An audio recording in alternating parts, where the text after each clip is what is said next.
Managing stress is a muscle that we build.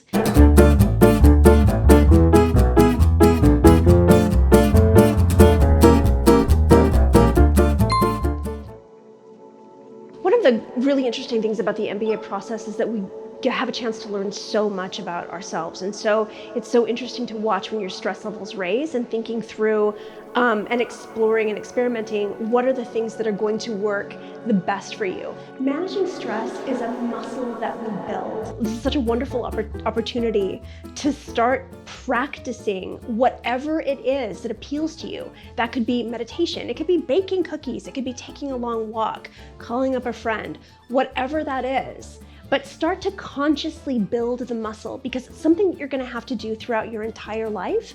And if you're identifying the tools that you can pull from your tool bag and start working on those now, in the really, really big moments as they come through in your life, you will have those to fall back on.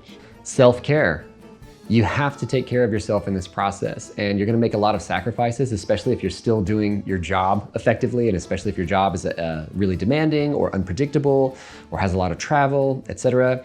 You have to take care of yourself. You're gonna be sacrificing a lot of time. You're gonna be sacrificing social hours and events with friends, unfortunately, hopefully for a very short but intense period of time. Even though you're working on the GRE or the GMAT, you're working on essays, you're doing research, you're networking, you're still trying to perform as an employee, you've got to make time for yourself. So even those moments where you're not studying for the test or you're not actually writing the essays, you can be preparing for the test or moving your application forward by taking care of yourself and relieving some of the stress. So do what you love. Go get acupuncture, go to a yoga class, hit the gym, go for a run, go mountain biking, go out for a night with your friends. Don't sacrifice everything the entire season. Managing stress. Okay, so I feel like this one is very personal to me, but hopefully it pertains to plenty of people, plenty of y'all. I think moving your body, that's a big thing for me, and it can be whatever sort of movement works best for you, whether that is going for a walk out in nature or around the city, wherever you are. That doesn't do it for me. I have to like run or play soccer or something that feels a little bit more fighting something, whether it's like gravity or whatever I might be fighting.